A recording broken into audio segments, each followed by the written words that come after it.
Mes bien-aimés dans le Seigneur, que la grâce et la paix de notre Seigneur Jésus-Christ restent et demeurent avec vous. Je suis votre frère Charles Marc et j'ai le privilège de vous présenter la parole de Dieu dans le cadre de notre série d'études bibliques intitulée « Que dit la Bible ?»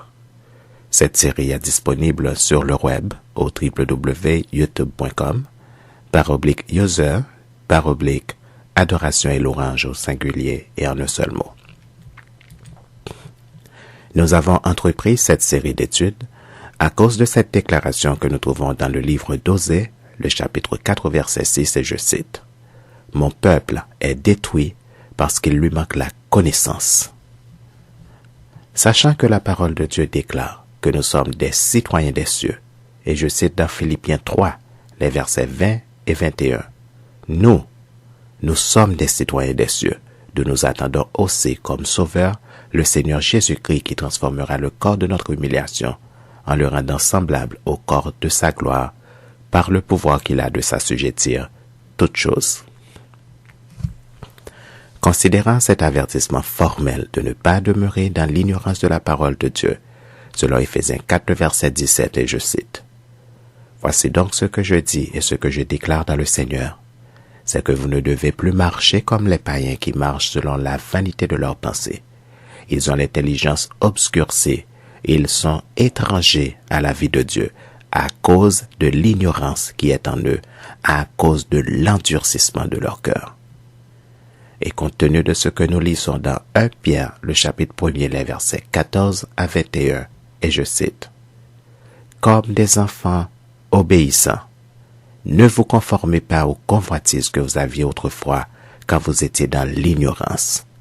Mais puisque celui qui vous a appelé est saint, vous aussi, soyez saints dans toute votre conduite, selon qu'il est écrit, vous serez saints, car je suis saint.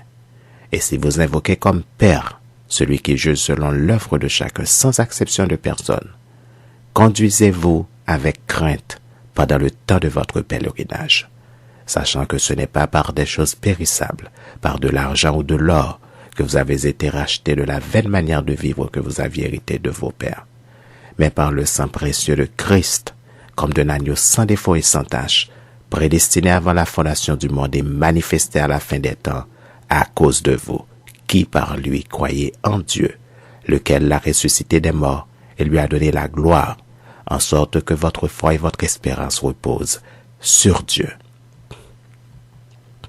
Ainsi donc, nous ne pouvons pas nous permettre de demeurer dans l'ignorance de la parole de Dieu parce que les conséquences sont trop graves. Notre message du jour a pour titre « La vérité sur la fête de Noël ». Dans cette étude, je me contenterai de lire pour vous l'article 1 du chapitre 3 du livre d'Alexander Hislop, révérend pasteur, qui nous présente les origines de la fête de Noël. L'épouse d'un pasteur m'a demandé si elle devait décorer l'église pour la fête de Noël, parce que les jeunes de l'église lui en ont fait la demande. Je l'ai référé au texte du pasteur Alexander qui répond complètement à la question. Le pasteur Alexander a réalisé un travail de recherche colossal sur la question et les résultats de ses recherches parlent d'eux-mêmes. Puisqu'on n'a pas besoin de réinventer la roue, je me propose donc de vous faire la lecture des découvertes du pasteur Alexander Hislop. Je me suis dit que l'épouse du pasteur n'est certainement pas la seule personne à se poser cette question. D'où le désir de partager avec vous les réponses aux questions qui entourent la fête de Noël afin d'éclairer votre lanterne. Sans plus tarder, allons au trône de la grâce pour implorer la présence parmi nous de notre Seigneur et Sauveur. Prions Dieu. Bon et tendre Père céleste, Dieu de toute éternité, Roi des rois, Seigneur des seigneurs et Dieu des dieux. Toi qui domines sur toute la création, sur tout ce qui existe, visible et invisible, les trônes, les dignités, les autorités, les gloires. Toi qui règnes souverainement dans les cieux et sur la terre, dans les mers, sous la terre et dans tous les abîmes selon ta parole. Toi qui règnes même sur les créatures infernaux et qui commandes au Léviathan selon ta volonté. Toi devant qui nulle créature n'est cachée devant ta face, mais devant qui tout est à nu. Toi à qui nous devons rendre compte de toutes nos actions, bonnes ou mauvaises. Toi qui tiens dans ta main les clés de la mort et du séjour des morts. Toi devant qui 1000 myriades crient jour et nuit devant toi. Gloire. Toi devant qui les séraphins crient jour et nuit. Saint, Saint, Saint est le Seigneur, qui était, qui est et qui vient. Toi qui es le Saint d'Israël, le Dieu d'Abraham, d'Isaac et de Jacob, le Saint des Saints, le Maître de l'univers visible et invisible. Humblement, Seigneur, nous nous prosternons devant ta majesté pour te donner la gloire, l'honneur et la louange qui te sont dus. Car nous sommes tes créatures et tu es notre Dieu, notre roi, notre législateur et notre juge. C'est toi qui nous sauves et nous reconnaissons ta souveraineté sur nos vies, Seigneur. Tu tiens dans ta main le fil de notre vie et c'est par ton souffle que nous avons la vie. Nos destinées sont dans ta main, Seigneur, et nos jours sont comptés dans ton calendrier selon ton bon vouloir. Enseigne-nous, Seigneur, à bien compter nos jours, afin que nous appliquions notre cœur à la sagesse de chercher à te connaître, toi, le seul vrai Dieu. Tu nous as fait la grâce de croire en toi et de souffrir pour toi, Seigneur, et nous t'en sommes éternellement reconnaissants. Nous te supplions dans ta grâce de nous conduire et de nous garder sur le chemin de la vérité qui conduit à la vie éternelle. Ouvre-nous les yeux, Seigneur, délivre-nous de l'esprit de mensonge, de l'esprit d'erreur, de l'esprit d'égarement, de l'esprit d'assoupissement, de l'esprit de prostitution qui égare, ainsi que de l'esprit de Satan le diable, qui agit dans les fils de la rébellion selon ta parole. Accorde-nous au contraire un cœur nouveau et un esprit nouveau, qui cherche ta face et qui obéissent à ta parole. C'est toi-même, Seigneur, qui nous a dit que celui qui cherche trouve, celui qui demande reçoit, et l'on ouvre à celui qui frappe. Tu nous demandes toi-même de nous décharger sur toi de tous nos soucis, car toi-même tu prends soin de nous.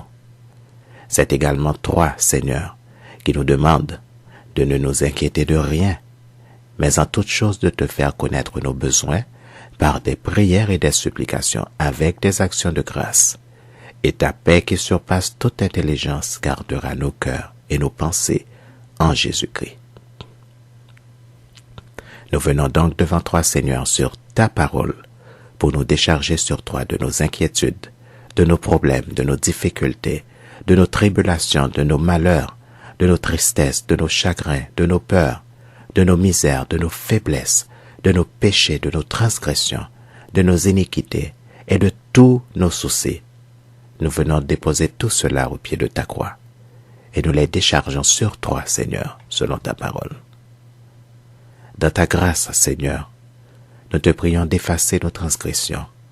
Lave-nous de nos iniquités, Seigneur, par le sang de ton Fils Jésus, l'agneau immolé pour le pardon de nos péchés.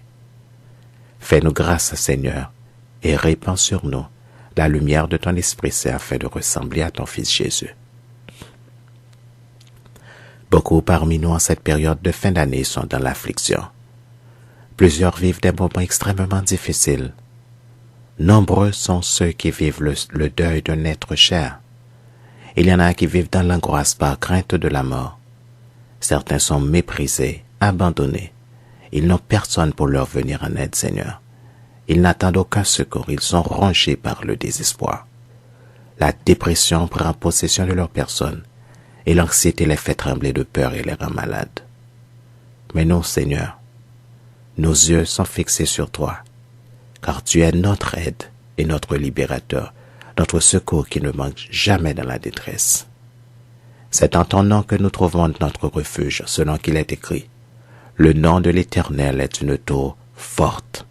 Le juste s'y réfugie et s'y trouve en sécurité. Si tu n'étais pas notre secours, Seigneur, notre âme serait bien vite dans la demeure du silence. Merci Seigneur pour toutes les grâces dont nous sommes les heureux bénéficiaires. Merci d'être notre rocher bienfaiteur qui nous abreuve dans le désert de notre vie. Merci d'être le bon berger qui nous protège des prédateurs puissants, visibles et invisibles qui sont plus forts que nous.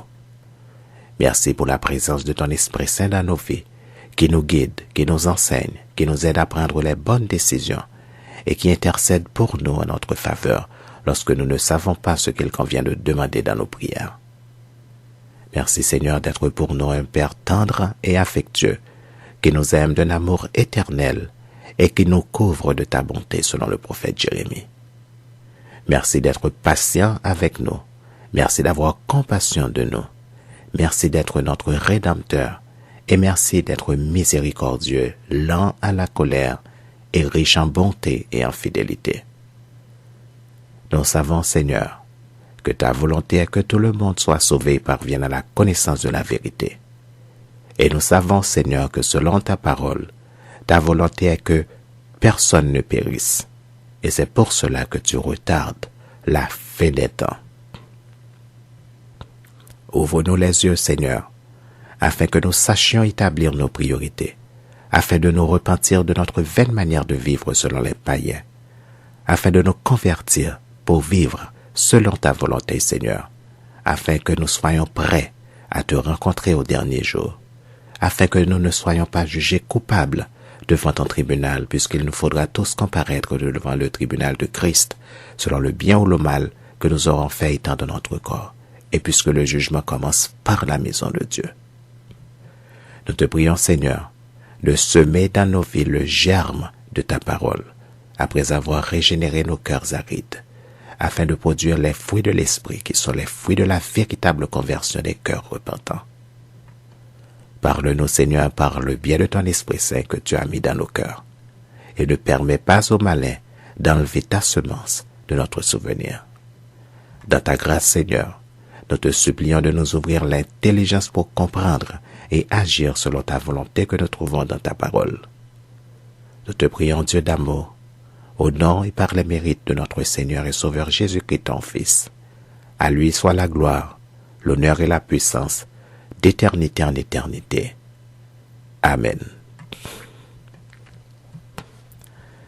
Comme je le disais au début, l'épouse d'un pasteur m'a posé la question de savoir si elle devait décorer l'église pour la fête de Noël.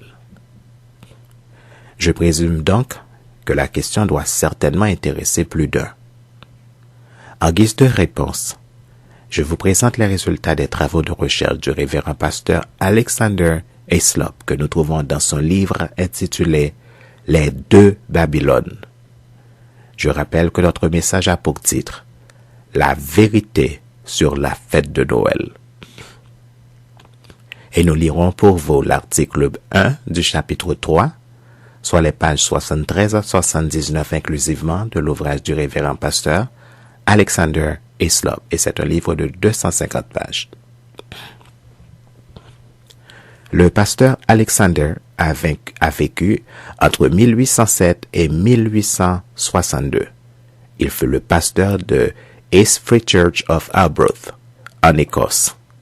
Son livre a pour titre « Les deux Babylones » ou « Identité de l'Église romaine et du culte de Nemrod et de Sémiramis ». C'est un livre traduit de l'anglais par le pasteur J.E. Cerisier. Le livre est disponible aux éditions Fishbaker. La première édition du livre apparut en 1853 sous forme de brochure, puis il fut réédité en 1858 sous le titre « Les deux Babylones, identité de l'Église romaine et du culte de Nemrod et de Sémiramis » ou « Le culte d'adoration papale dévoilé être l'adoration de Nemrod et sa femme ». Aux premières pages du livre, nous lisons ceci. Le catholicisme finalement révélé être la religion du culte de Mithra sous un déguisement chrétien. Je reprends. Aux premières pages du livre, nous lisons ceci. Le catholicisme finalement révélé être la religion du culte de Mithra sous un déguisement chrétien. Et voici ce que nous lisons aux pages 73 à 79 inclusivement. Chapitre 3. Festivités. Article 1. Noël et la fête de l'Annonciation.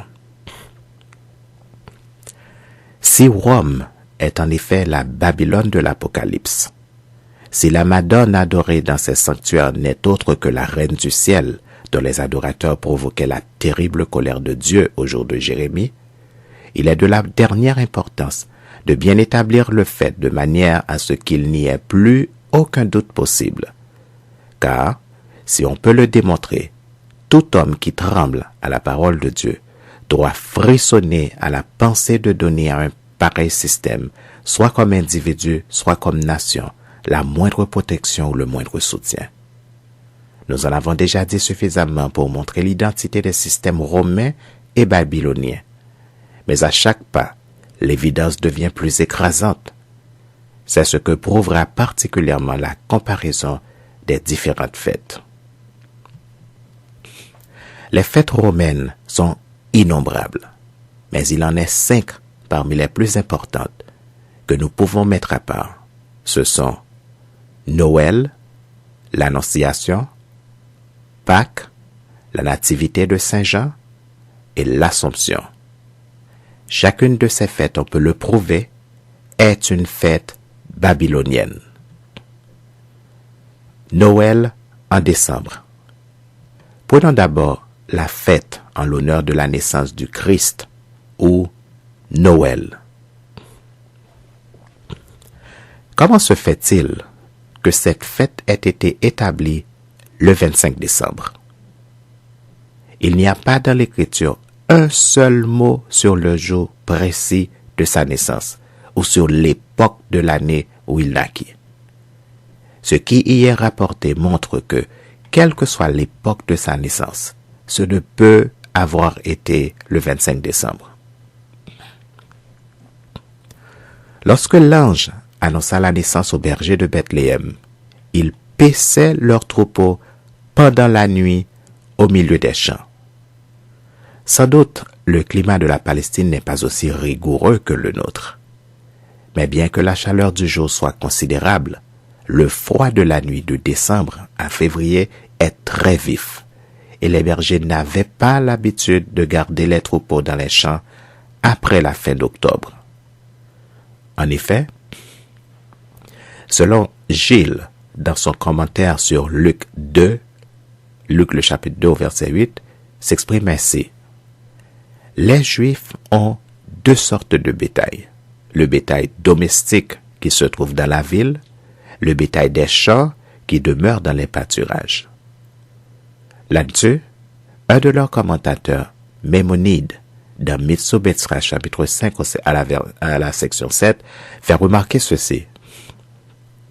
Ces derniers demeurent dans les pâturages qu'on trouve dans les villages, tous les jours de froid et de chaleur, et ne se rendent dans les villes que lorsque la pluie survient.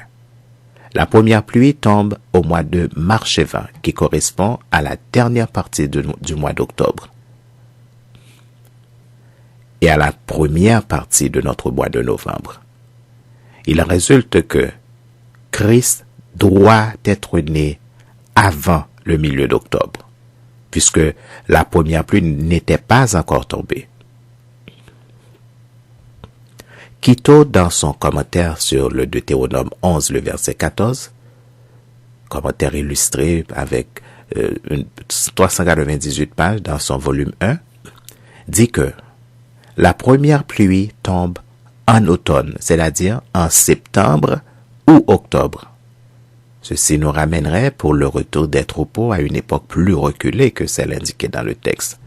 Mais il est hors de doute que ce ne pouvait être plus tard que l'époque dont je parle, suivant le témoignage de Maïmonide, dont la compétence à propos des coutumes juives est bien connue. Il est donc absolument incroyable que le Christ soit né à la fin de décembre. Les commentateurs sont unanimes sur cette question, sans parler de Barnes, Doddridge, Lightfoot, Joseph Scaliger et Jennings, dans ces antiquités juives qui sont tous d'avis que le 25 décembre ne peut pas être l'époque de la naissance du Seigneur. Le célèbre Joseph Maday énonce une opinion décisive dans le même sens après avoir longuement et minutieusement examiné le sujet. Il donne entre autres l'argument suivant. Lors de la naissance de Christ, chaque femme, chaque enfant dut aller se faire enregistrer à la ville à laquelle ils appartenaient, et plusieurs avaient de longues marches. Mais le milieu de l'hiver n'était pas propre à une pareille besogne, surtout pour les femmes et les enfants. Christ ne peut donc pas être né au milieu de l'hiver. De plus, à l'époque de sa naissance, les bergers veillaient avec leurs troupeaux pendant la nuit, et cela ne pouvait se faire au milieu de l'hiver. Et si quelqu'un pense que l'hiver n'est pas rigoureux dans ce pays, qu'il se rappelle les paroles de Christ dans l'Évangile. Priez que votre fuite n'arrive pas en hiver, selon Matthieu 14, le verset 20. Or, si l'hiver était une mauvaise saison pour fuir, ce n'était assurément pas une saison où les bergers pouvaient demeurer dans les champs et où les femmes et les enfants pouvaient voyager.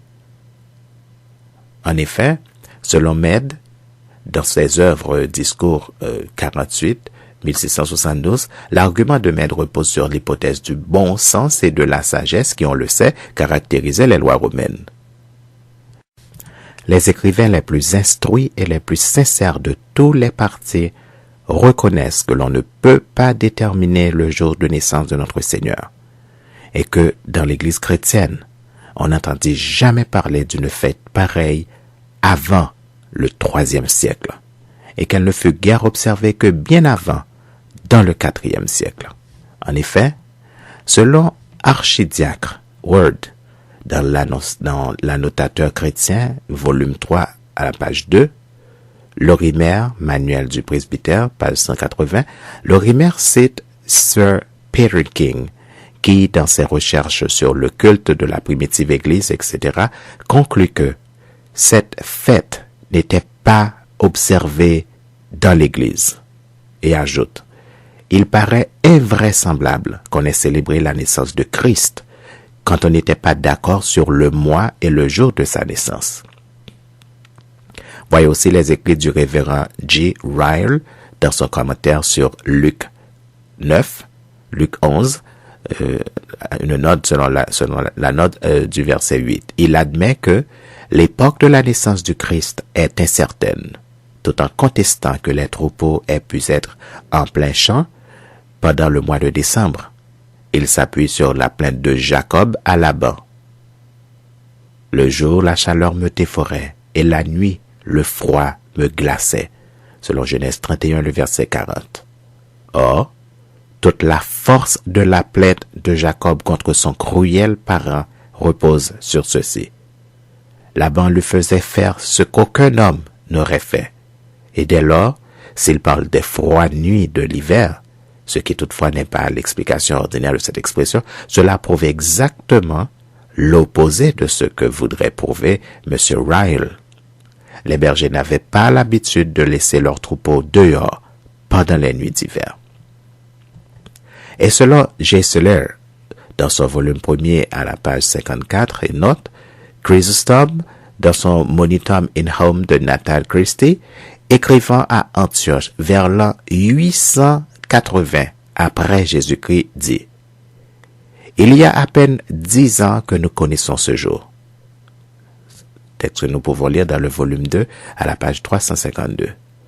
Ce qui suit, selon ajoute J. Seller, confirme d'une manière éclatante la facilité avec laquelle des coutumes de date récente ont pu revêtir le caractère d'institution apostolique. Voici comment continue Chrysostome. Parmi les peuples de l'Ouest, il était connu auparavant depuis des temps primitifs et fort reculés, et les peuples qui habitaient depuis la Thrace jusqu'à Gadéria, qui est Cadix, le reconnaissent avant nous, c'est-à-dire que le jour de naissance de notre Seigneur, inconnu à Antioche, dans l'Est, sur les frontières même de la Terre Sainte où il était né, était parfaitement bien connu dans toute l'Europe occidentale, depuis la Thrace jusqu'en Espagne. Comment donc l'Église romaine a-t-elle fixé au 25 décembre la fête de Noël? En voici la raison. Longtemps avant le IVe siècle, et même bien avant l'ère chrétienne, les païens célébraient une fête à cette même époque de l'année, en l'honneur de la naissance du fils de la reine babylonienne. Or, on peut présumer que pour réconcilier les païens et augmenter le nombre de ceux qui adhéraient de non au christianisme, la même fête fut adoptée par l'Église romaine qui se contenta de lui donner le nom de Christ. Cette tendance de la part des chrétiens à faire des concessions au paganisme se développa de bonne heure. Et nous voyons Tertullien lui-même, vers l'an 230, déplorer amèrement la faiblesse des chrétiens à cet égard et l'opposer à la stricte fidélité des païens à leurs propres superstitions. C'est nous, dit-il, nous qui sommes étrangers au sabbat, aux nouvelles lunes et aux fêtes, nous qui étions autrefois agréables à Dieu, c'est nous qui fréquentons maintenant les saturnales, les fêtes du solstice d'hiver, les matronales. On porte ça et là des présents, les cadeaux du nouvel an se font avec fracas, les jeux, les banquets se célèbrent avec des cris. Oh, comme les païens sont plus fidèles à leurs 140 religions, comme ils prennent soin de n'adopter aucune solennité chrétienne. Des hommes vertueux s'efforcèrent d'arrêter le flot, mais en dépit de tous leurs efforts, l'apostasie se développa jusqu'à ce que l'Église, à l'exception d'un petit reste, fût engloutie sous la superstition païenne. Il est hors de doute que Noël était à l'origine une fête païenne. Ce qui le prouve, c'est l'époque de l'année où on la célèbre et les cérémonies qui l'accompagnent. En Égypte, le fils d'Isis, titre égyptien de la reine des cieux, naquit à cette même époque, au moment du solstice d'hiver. Le nom même sous lequel Noël est populairement connu en Angleterre, c'est-à-dire le jour d'Yule, Yule qui s'écrit Y-U-L-E, prouve tout de suite son origine païenne. Yule est le nom chaldéen pour enfant ou petit enfant. Et comme le 25 décembre était appelé par les anciens païens saxons le jour d'Yule, ou le jour de l'enfant, et la nuit qui le précédait la nuit de la mère, et cela longtemps avant qu'ils ne fussent en contact avec le christianisme. Cela prouve suffisamment son véritable caractère. En effet, selon Wilkinson, les Égyptiens, dans son volume 4 à la page 405, il cite Plutarque, dans son volume 11 à la page 877, qui est le 13b, dit « Les prêtres égyptiens affirmaient que la naissance du divin fils d'Isis à la fin de décembre était prématurée. Mais ceci est la contrepartie exacte de l'histoire classique de Bacchus. Lorsque sa mère Sémélé était consumée par le feu de Jupiter, ce dieu fut arraché à l'état embryonnaire aux flammes qui la dévoraient. Yule vient de Éole, qui signifie enfant. La prononciation est ici la même que celle de Aion dans Gédéon. En Écosse, du moins dans les Pays-Bas, les gâteaux d'Yule sont aussi appelés gâteaux de Nur. Le U se prononce comme en français. En chaldéen, Nur signifie naissance. Donc, les gâteaux de Nur sont des gâteaux de naissance. Les déesses scandinaves appelées Non, qui prédisaient aux enfants leur destinée au moment de leur naissance, tiraient leurs origines du nom analogue Nor, un enfant. Ce jour de naissance était observé bien loin dans les contrées païennes. On a généralement cru que cette fête avait seulement un caractère astronomique et qu'elle rappelait simplement la fin de la course annuelle du soleil et le commencement d'un nouveau cycle. Mais il est hors de doute que la fête en question avait une bien plus haute portée. Elle rappelait non seulement le symbole de la naissance du soleil, au renouvellement de sa carrière, mais également le jour de naissance du grand libérateur. Les Sabéens d'Arabie qui regardaient la lune et non le soleil comme le symbole visible de l'objet favori de leur culte, observaient la même époque comme la fête de la naissance. Nous lisons dans la philosophie sabéenne de Stanley. Le 24e jour du 10e mois, c'est-à-dire décembre. Selon notre manière de compter, les Arabes célébraient le jour de la naissance du Seigneur, c'est-à-dire la lune.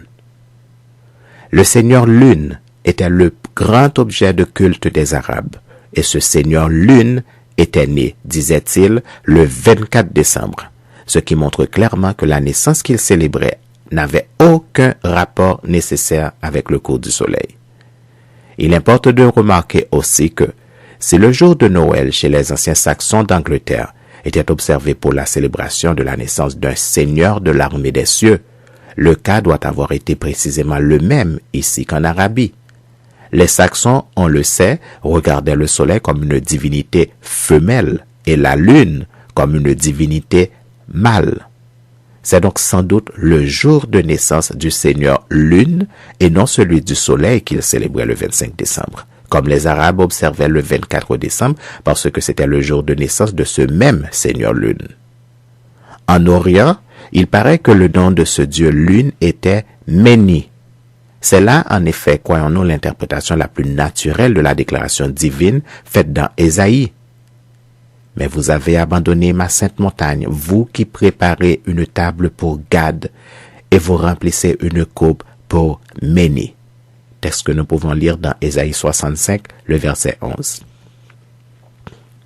On a des raisons de croire que Gad se rapporte à la divinité du soleil et Méni à la divinité de la lune.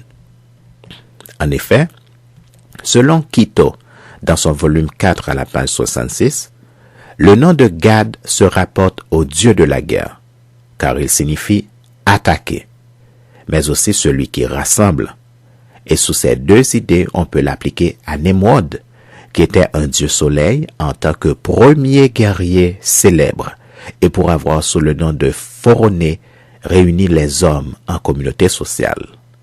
Le nom de Méni, celui qui compte, semble un synonyme de couche ou kus, couvrir ou cacher, mais aussi compter ou démontrer. Le vrai sens du nom de couche est donc celui qui compte ou le calculateur. Car, tandis que Nemrod, son fils, était le propagateur du système idolâtre de Babylone, il était réellement en qualité de Mercure, le créateur de ce système, car il a appris aux hommes à s'approcher de la divinité par des prières et des sacrifices.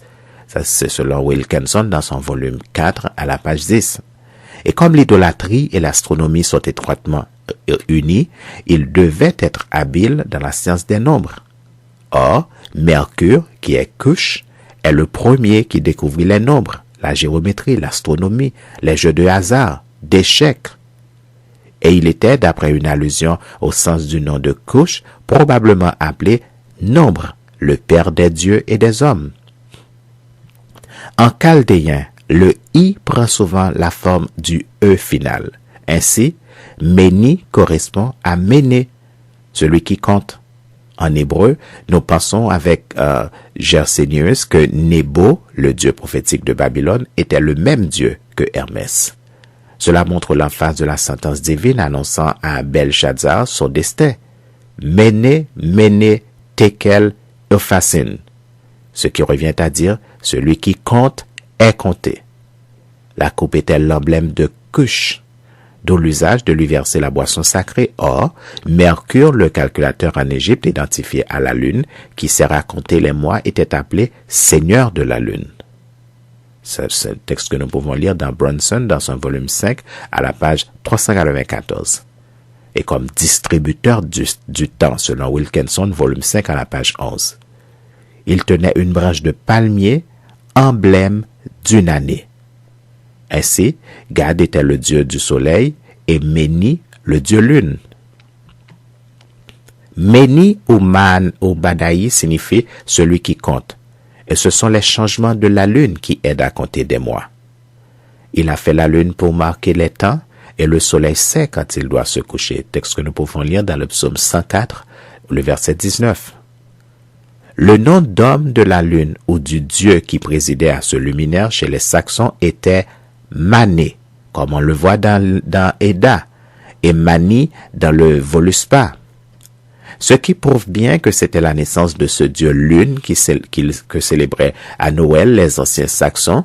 C'est le nom donné encore dans les Pays-Bas d'Écosse à la fête du dernier jour de l'année et qui paraît être un reste de l'ancienne fête de la naissance. En effet, les gâteaux qu'on fait à cette occasion s'appellent gâteaux de Nur ou de naissance. Ce nom, c'est Hogmanay.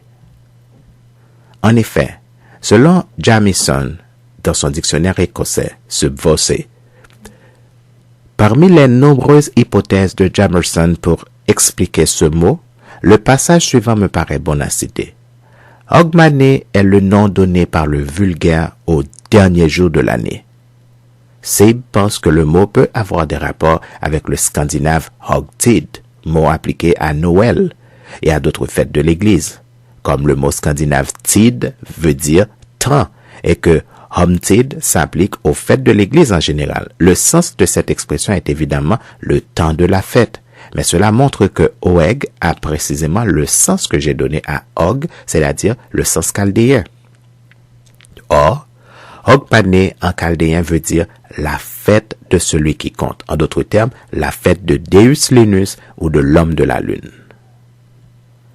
Les festins de Noël. Pour montrer le rapport qu'il y a entre une contrée et une autre, et la persistance invétérée des anciennes coutumes, il est bon de remarquer que Jérôme, commentant les paroles d'Ésaïe que nous venons de citer sur l'usage de dresser une table pour Gad et d'offrir des libations à Méni, déclare que de son temps, c'est-à-dire au IVe siècle, c'était encore la coutume dans toutes les villes, et surtout en Égypte et à Alexandrie, de préparer des tables et de les charger de toutes sortes de mets recherchés et des coupes contenant du vin nouveau. Le dernier jour du mois et de l'année, la foule en tirait des présages sur la fertilité de l'année. L'année égyptienne commençait à une époque différente de la nôtre. Mais c'est aussi exactement que possible en remplaçant seulement le vin par le whisky. La manière dont on observe encore Hogmanay en Écosse, le dernier jour du mois de l'année. Je ne sais pas si on tire aucun présage de ce qui se fait alors, mais tout le monde dans le sud de l'Écosse sait parfaitement qu'à Hogmanay, ou la veille du Nouvel An, parmi ceux qui observent entre les vieilles coutumes, on prépare une table, et que pendant qu'on offre des gâteaux et autres friandises, on distribue des galettes de gruau et de fromage à ceux qui n'en voient jamais qu'à cette occasion, et que la boisson forte entre pour une large part dans le menu du jour. Là même où le soleil était l'objet favori du culte, comme à Babylone et ailleurs, il était adoré à cette fête, non seulement comme le globe du jour, mais comme le Dieu incarné. C'était un principe essentiel du système babylonien que le soleil ou Baal était le seul Dieu. Lors donc qu'on adorait Tammuz comme étant le Dieu incarné, cela voulait dire aussi qu'il était une incarnation du soleil. Dans la mythologie hindoue, qui, on le sait, est essentiellement babylonienne, ce fait ressort distinctement.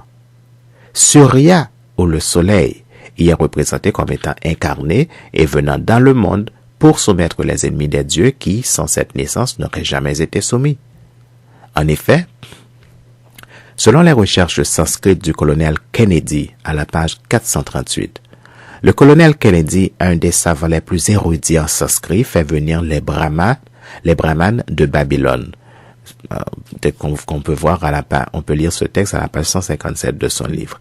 Il faut remarquer que le nom même de Surya, donné au soleil par tous les hindous, se rapporte à cette origine. Bien que le mot ait eu d'abord un sens différent, il était évidemment identifié par les prêtres avec le chaldéen zéro et confirmait l'idée de la naissance du soleil Dieu. Le nom en prasite se rapproche encore davantage du nom scriptuaire de la semence promise, C'est sûr, on a vu dans un chapitre précédent qu'en Égypte aussi, le soleil était représenté comme né d'une déesse. Ce n'était donc pas une fête astronomique que les païens célébraient au solstice d'hiver. Cette fête s'appelait à Rome la fête de Saturne et la manière dont on la célébrait montre bien son origine. Organisée par Caligula, elle durait 5 jours. L'ivrognerie et la débauche se donnaient libre carrière. Les esclaves étaient provisoirement émancipés et avaient avec leur maître toutes sortes de libertés. C'était précisément de cette manière qu'on célébrait à Babylone, suivant Béros, la fête du mois Tébet, correspondant à notre mois de décembre, ou en d'autres termes, la fête de Bacchus. C'était l'usage, dit-il, pendant les 5 jours qu'elle durait, que les maîtres fussent soumis à leurs serviteurs et que l'un d'eux, vêtu comme un roi d'une robe de pourpre, gouvernât la maison. On appelait ce domestique ainsi vêtu Zogan, l'homme du plaisir et de la dissipation. Il correspondait exactement au dieu du tumulte, qui dans les époques de ténèbres fut choisi dans tous les pays catholiques pour présider aux fêtes de Noël. La coupe des festins de Noël a son contre-pied dans le festin de l'ivresse à Babylone et plusieurs autres coutumes encore observées à Noël ont la même origine. Les bougies à Noël. Les bougies qu'on allume la veille de Noël dans quelques parties de l'Angleterre et qu'on garde pendant toute la durée des fêtes étaient aussi allumées par les païens la veille de la fête de la naissance du dieu babylonien et en son honneur, car c'était l'une des particularités de son culte d'avoir des bougies allumées sur ses autels. L'arbre de Noël. L'arbre de Noël, si connu aujourd'hui parmi nous, était aussi connu dans la Rome et dans l'Égypte païenne. En Égypte, c'était le palmier. À Rome, le sapin. Le palmier dénotait le messie païen Baal-Khma. Le sapin se rapportait à lui sous son caractère de Baal-Bérith. La mère d'Adonis, le dieu soleil, la divinité médiatrice, avait été, dit-on, changée en arbre. Et dans cet état, elle avait enfanté son fils. Si la mère était un arbre, le fils doit avoir été reconnu comme l'homme branche. Et c'est ce qui explique pourquoi on mettait au feu la bûche de Yule la veille de Noël, et pourquoi le lendemain on trouvait l'arbre de Noël. En qualité de Zéro-Ashta, la semence de la femme qui signifie aussi Ignégina ou nez du feu, il doit entrer dans le feu pendant la nuit de la mère afin de pouvoir naître le lendemain, comme branche de Dieu ou l'arbre qui donne aux hommes tous les dons célestes. Mais pourquoi demandera-t-on entre-t-il dans le feu sous le symbole d'une bûche? Pour le comprendre, il faut se rappeler que le divin enfant, né au solstice d'hiver, était comme une nouvelle incarnation du grand Dieu, après que ce Dieu eût été mis en pièces afin de venger sa mort sur ses meurtriers. Or, le grand Dieu, brisé au milieu de son pouvoir et de sa gloire, était représenté sous la forme d'un gros arbre, dépouillé de ses branches et coupé presque à hauteur de la tête. En effet, Aï ou deux, synonyme de Geber le puissant, signifie aussi un arbre qui s'étend au loin ou un cerf aux cornes en rameau. Aussi, à diverses époques, le grand Dieu est-il symbolisé par un arbre élevé ou par un cerf? La décapitation du puissant est symbolisée par la décapitation d'un arbre. Sur une pièce de monnaie d'Éphèse, il est symbolisé par un cerf coupé en morceaux. Et il y a un palmier représentant comme poussant à côté du cerf, il pousse à côté du tronc mort. Dans Sankoniaton, Chronos est expressément appelé Illos, c'est-à-dire le puissant. Le grand Dieu étant décapité, la coupe d'abondance à gauche de l'arbre est vide, mais le palmier répare tout. Mais le grand serpent, symbole d'Esculape qui rend la vie, s'enroule autour du tronc sans vie. Et voici qu'à ses côtés surgit un jeune arbre, un arbre d'une espèce entièrement différente qui ne doit jamais être abattu par aucune puissance ennemie. Un palmier, symbole bien connu de la victoire. L'arbre de Noël, comme on l'a déjà vu, était ordinairement à Rome un arbre différent. C'était le sapin. Mais le palmier rappelait la même idée que le sapin de Noël, car il symbolisait mystérieusement le Dieu né de nouveau, Baal-Bérith, le Seigneur de l'Alliance, et ainsi témoignait de la perpétuité et de la nature de son pouvoir. Maintenant qu'après avoir succombé sous ses ennemis, il s'était élevé en triomphe au-dessus d'eux. Aussi, le 25 décembre, jour qu'on observait à Rome comme le jour où le Dieu victorieux était réapparu sur la terre, était-il considéré comme Natalis Invicti Solis, c'est-à-dire le jour de naissance du soleil invaincu. Or, la bûche de Yule est le tronc mort de Nemrod, déifié comme Dieu soleil, mais renversé par ses ennemis. L'arbre de Noël est Nemrod Redivivus, le Dieu mis à mort, rendu de nouveau à la vie. À la lumière jetée par ce fait sur les coutumes qui persistent encore en Angleterre et dont l'origine s'est perdue au milieu d'une antiquité reculée, que le lecteur considère la singulière pratique encore en usage dans le Sud la veille de Noël, celle de s'embrasser sous la branche de gui.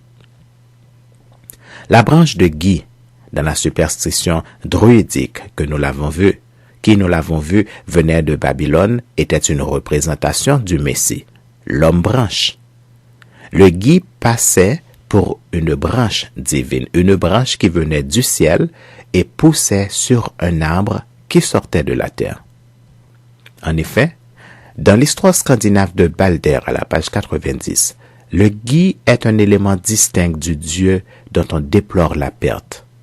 Les mythes druidiques et les mythes scandinaves diffèrent quelquefois. Cependant, même dans l'histoire scandinave, il est toutefois évident qu'on attribuait à la branche de gui un pouvoir surnaturel, car elle pouvait faire ce que rien d'autre au monde ne pouvait accomplir. Elle avait détruit la divinité sur laquelle reposait, d'après les anglo-saxons, leur empire du ciel. Or, pour expliquer cette contradiction apparente, il faut comprendre que cette branche, qui avait un tel pouvoir, était une expression symbolique du vrai Messie. Le Bacchus des Grecs en va évidemment être reconnu comme la semence du serpent, car, dit-on, il fut le fruit de relation de sa mère avec Jupiter quand ce dieu lui apparut sous la forme de serpent. Vous pouvez lire ces données en voyant le dictionnaire Dimoc ou encore le dictionnaire classique Sub Voce de Dewey's. Si le caractère de Balder était le même, voici ce que l'histoire de sa mort signifierait exactement. Que la semence du serpent avait été détruite par la semence de la femme. Cette histoire doit certainement être née parmi ses ennemis, mais les idolâtres firent en sorte d'en prendre ce qu'ils ne pouvaient pas entièrement nier, avec comme intention évidente celle de l'expliquer. Ainsi, en greffant la branche céleste sur un arbre terrestre, le ciel et la terre que le péché avait séparés étaient réunis, et ainsi la branche de gui devint le gage de la réconciliation de Dieu avec l'homme. Le baiser, en effet, est le gage bien connu du pardon et de la réconciliation. D'où pouvait venir une pareille idée? Ne serait-ce pas des versets du psaume 85? La grâce et la vérité se sont rencontrées, la justice et la paix se sont entrebaisées, la vérité jaillira de la terre à cause de la venue du Sauveur promis et la justice regardera du haut des cieux. Texte que nous pouvons lire dans le psaume 85, les versets 10 et 11. C'est possible. Mais il est certain que ce psaume fut écrit bientôt après la captivité de Babylone. Et comme les foules de Juifs après cet événement demeuraient à Babylone sous la direction d'hommes inspirés comme Daniel, il doit leur avoir été communiqué comme partie de la parole divine, aussi bien qu'à leurs frères de Palestine. Le sanglier au dîner de Noël en Angleterre. Babylone était à cette époque le centre du monde civilisé. Et ainsi, le paganisme, corrompant le divin symbole comme il l'a toujours fait, avait des facilités pour propager jusqu'aux extrémités de la terre son odieuse contrefaçon de la vérité, grâce au mystère affilié avec le grand système qui avait son centre à Babylone. Ainsi, les coutumes de Noël qui existent encore jettent une lumière étonnante sur les révélations de la grâce faites à toute la terre et sur les efforts tentés par Satan et ses émissaires pour les matérialiser et les rabaisser. Dans bien des pays, on sacrifiait aux dieux un sanglier pour expier l'injure que, d'après la légende, un sanglier lui avait faite, suivant une version de l'histoire de la mort d'Adonis, où Tammuz, ce dieu, mourut de la blessure faite par la dent d'un sanglier. La fable raconte que le Phrygien Athès, le bien-aimé de Cybèle, dont l'histoire était identifiée à celle d'Adonis, mourut de la même manière. Aussi, Diane, qui, représentée ordinairement dans les mythes populaires comme une chasseresse, était en réalité la grande-mère des dieux. A-t-elle souvent près d'elle une tête de sanglier, non pas en signe d'une chasse heureuse, mais bien de triomphe, sur le grand ennemi du système idolâtre dans lequel elle occupait une place si importante. D'après Théocrite, Vénus se réconcilia avec le sanglier qui tua Adonis, parce que le jour où on l'amena enchaîné à ses pieds, il se défendit éloquemment en disant qu'il n'avait point tué son époux par méchanceté, mais simplement par accident. Cependant, en souvenir de la mort causée par le sanglier du mythe, plus d'un sanglier perdit sa tête, ou fut offert un sacrifice à la déesse irritée. Smith nous représente Diane avec une tête de sanglier auprès d'elle, en haut d'un morceau de pierre, où l'on représente l'empereur Trajan brûlant de l'encens à cette même déesse et où la tête du sanglier est très apparente. Le jour de Noël, les Saxons du continent offraient un sanglier en sacrifice au soleil, pour se rendre propice cette déesse à cause de la perte de son bien-aimé Adonis. En effet, le lecteur se rappellera que le soleil était une déesse. Maillet dit, ils offraient la plus grosse bûche qu'ils pouvaient trouver à Friga, c'est-à-dire la mère de Balder, celui qu'on pleurait. En Égypte, on offrait des porcs une fois par an à la fête de la lune. À la lune et à Bacchus ou Osiris, c'est-à-dire c'est à ces dieux seulement qu'il était permis de faire une pareille offrande. À Rome, il y avait une coutume semblable. Le sanglier formait le centre principal de la fête de Saturne, comme le prouve ce vers de Martial. Ce sanglier te fera une bonne Saturnale. En latin, iste tibit faciet bona Saturnalia porcus. Texte que vous pouvez lire dans Martial à la page 754. C'est pour cela que la tête du sanglier est encore un plat important en Angleterre au dîner de Noël, alors que la raison en est depuis longtemps oubliée. Loi de Noël et les gâteaux de Yule. Bien plus, loi de Noël et les gâteaux de Yule étaient des articles essentiels du culte du Messie babylonien tel qu'il était pratiqué en Égypte et à Rome. Wilkinson, parlant de l'Égypte, nous apprend que l'offrande préférée d'Osiris était une oie, et de plus, que l'oie ne pouvait se manger que dans le cœur de l'hiver. À Rome, nous dit Juvénal, si l'on offensait Osiris, on ne pouvait l'apaiser que par une belle oie et un gâteau-messe. Dans bien des pays, nous en avons la preuve. L'oie avait un caractère sacré. On sait fort bien que le capitule de Rome fut sauvé au moment où les Gaulois allaient le prendre au milieu de la nuit par les cris des rois sacrés de Junon qu'on gardait dans le temple de Jupiter. L'oie en Asie mineure était le symbole de Cupidon, comme elle était aussi le symbole de Seb en Égypte. Dans l'Inde, l'oie occupait une position semblable. On nous dit qu'il y avait dans ce pays des oies de Brahma ou des oies consacrées à ce dieu. Enfin, les monuments de Babylone nous apprennent que l'oie avait en Chaldée un caractère mystique et qu'on l'y offrait en sacrifice aussi bien qu'à Rome ou en Égypte, car on y voit le prêtre tenant dans une main une oie et dans l'autre son couteau de sacrifice. En effet, le sens symbolique de l'offrande de l'oie est digne d'être remarqué. Loi, dit Wilkinson, selon les Égyptiens, volume 5 à la page 227, signifiait en hiéroglyphe « enfant » ou « fils ». Et Apollon nous dit « On l'avait choisi pour désigner un fils à cause de son amour pour ses petits. Elle est toujours prête à se livrer aux chasseurs pour les sauver. » C'est pour cela que les Égyptiens ont pensé qu'il était juste de vénérer cet animal. Et c'est donc le vrai sens du symbole est donc le fils qui se donne volontairement en sacrifice pour ceux qu'il aime, savoir le Messie païen. Il n'y a donc pas à douter que la fête païenne du solstice d'hiver, en d'autres termes Noël, fut observée en l'honneur du Messie babylonien. La fête de l'Annonciation.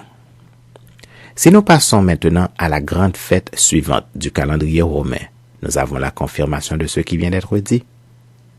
Cette fête, appelée l'Annonciation, se célèbre à Rome le 25 mars, en souvenir, dit-on, de la conception miraculeuse de notre Seigneur dans le sein de la Vierge, le jour où l'ange vint lui annoncer l'honneur éclatant qui lui serait accordé comme mère du Messie. Mais qui pourrait dire à quelle époque cette nouvelle lui fut apportée? L'Écriture ne donne aucun renseignement là-dessus, mais cela importait peu.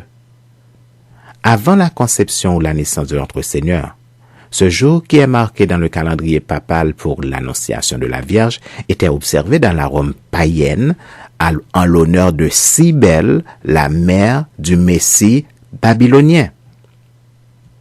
Or, il est évident qu'il y a une relation étroite entre le jour de l'Annonciation et celui de Noël. En effet, selon Amen Marcelin, livre 23 au chapitre 3 et à la page 355, et Macrobe, dans ses Saturnes, livre 1er, le chapitre 3 à la page 47, J.H. le fait mentionner dans le paragraphe ci-dessus, jette de la lumière sur une fête égyptienne qui n'a pas encore été expliquée de manière satisfaisante. On célébrait cette fête en souvenir de l'entrée d'Osiris dans la lune. Or, Osiris, comme Surya en Inde, était précisément le soleil. La lune, d'un autre côté, quoique étant le plus souvent le symbole du dieu Hermès ou Thoth, était aussi le symbole de la déesse Isis, reine du ciel. Le savant Bronson semble le contester, mais ses propres conclusions montrent qu'il le fait sans raisonner. Et Jérémie, au chapitre 44, le verset 17 dans la Bible, me paraît décisif sur cette question. L'entrée d'Osiris dans la lune était donc tout simplement la conception du soleil par Isis, reine du ciel, afin qu'il pût, comme l'Indien Surya, être enfanté au jour voulu comme grand libérateur. De là le nom même d'Osiris, car de même qu'Isis est la forme grecque de Isha, la femme, ainsi Osiris, comme on le voit aujourd'hui encore dans les monuments égyptiens, est Siri, la semence. Ce n'est pas faire ici une objection que de dire qu'Osiris est représenté d'ordinaire comme le mari d'Isis, car ainsi que nous l'avons déjà vu, Osiris est en même temps le fils et le mari de sa mère. Or, cette fête avait lieu d'ordinaire en Égypte au mois de mars, exactement comme le jour de la Dame, où la première grande fête de Cybèle avait lieu le même mois dans la Rome païenne. Nous avons vu que le titre ordinaire de Cybèle à Rome était Domina ou la Dame. Comme à Babylone, c'était Beltis. Et de là vient sans doute le nom du jour de la Dame, comme c'est le cas en Angleterre. Entre le 25 mars et le 25 décembre, il y a juste 9 mois. Si donc le faux Messie fut conçu en mars et naquit en décembre, peut-on croire un seul instant que la conception et la naissance du véritable Messie aient pu s'accorder d'elles-mêmes avec ces deux dates d'une manière si exacte, non seulement pour le mois, mais même pour le jour? Non, la chose est impossible. L'Annonciation et la fête de Noël sont donc des fêtes babyloniennes. Comme je le disais au début, nous venons de lire pour vous l'article 1 du chapitre 3, soit les pages 73 à 79, inclusivement de l'ouvrage du révérend pasteur Alexander Aesop. C'est un livre de 250 pages. Le pasteur Alexander a vécu entre 1807 et 1862. Il fut le pasteur de East Free Church of Arbroath, en Écosse. Son livre a pour titre « Les deux Babylones » ou « Identité de l'Église romaine et du culte de Nemrod et de Sémiramis ». C'est un livre traduit de l'anglais par le pasteur J.E. Cerisien. Le livre est disponible aux éditions Fishbaker. La première édition du livre parut en 1853 sous forme de brochure, puis il fut réédité en 1858 sous le titre « Les deux Babylones, identité de l'Église romaine et du culte de Nemrod et de Sémiramis » ou « Le culte d'adoration papale dévoilé être l'adoration de Nemrod et sa femme ». Au premier page du livre, nous lisons ceci. Le catholicisme finalement révélé être la religion du culte de Mithra sous un déguisement chrétien. Voici en bref le résumé de ce que nous venons de lire pour vous. Un ange est venu annoncer la naissance du Christ aux bergers de Bethléem qui paissaient leurs troupeaux pendant la nuit et au milieu des champs. En Palestine, il fait très froid durant la nuit, et Jacob l'a souligné en témoignant la cruauté de son oncle Laban, qui le faisait travailler la nuit, et je cite dans Genèse 31, le verset 40. « Le jour, la chaleur me dévorait, et la nuit, le froid me glaçait. » Le froid de la nuit de décembre à février est très vif, et les bergers n'avaient pas l'habitude de garder les troupeaux dans les champs après la fin d'octobre, c'est-à-dire lorsque la saison pluvieuse commence. Selon Mémonide, la première pluie tombe au mois de Marchévent qui correspond à la dernière partie du mois d'octobre et à la première partie du mois de novembre. D'autres auteurs comme Quito précisent que la première pluie tombe en automne, c'est-à-dire en septembre ou octobre. Les bergers veillaient avec leurs troupeaux pendant la nuit et cela ne pouvait pas se faire au milieu de l'hiver. Puisque les bergers étaient encore dans les champs, la saison pluvieuse n'était pas encore là. Par conséquent, le Christ doit être né en automne et avant le milieu d'octobre puisque la première pluie n'était pas encore tombée. Il est donc impossible que le Christ soit né à la fin du mois de décembre. Le 25 décembre ne peut pas être l'époque de la naissance du Seigneur. Lors de la naissance de Christ, les femmes et les enfants étaient en route vers leur lieu de naissance pour se faire enregistrer durant le recensement de la population qui avait lieu dans ce temps-là. Le milieu de l'hiver n'était pas propre à une pareille activité, surtout pour les femmes et les enfants. Des écrivains comme Mayday, archidiacre, Lorimer, Sir Peter King et le révérend Ryle reconnaissent que la nativité ou la fête de Noël n'était pas observée dans l'Église. D'autant plus qu'on n'était pas d'accord sur le mois et le jour de la naissance du Christ. Dans l'Église chrétienne, on n'entendit jamais parler de cette fête avant le IIIe siècle après Jésus-Christ. Et ce n'est qu'au IVe siècle que cette fête sera observée pour la première fois dans l'Église chrétienne. Selon J. Selley, qui écrit à Christum en 880 après Jésus-Christ, en l'an 870, le 25 décembre était inconnu dans leur calendrier comme étant la date de la naissance du Christ. C'est donc après l'an 870 que cette fête rentre dans le calendrier chrétien comme fête. Toutefois, cette date était déjà connue dans toute l'Europe occidentale, car longtemps avant le IVe siècle, les païens célébraient la naissance du fils de la reine babylonienne à cette même époque de l'année. Et c'est également l'époque de la naissance du fils d'Isis, qui est le titre égyptien de la reine des cieux.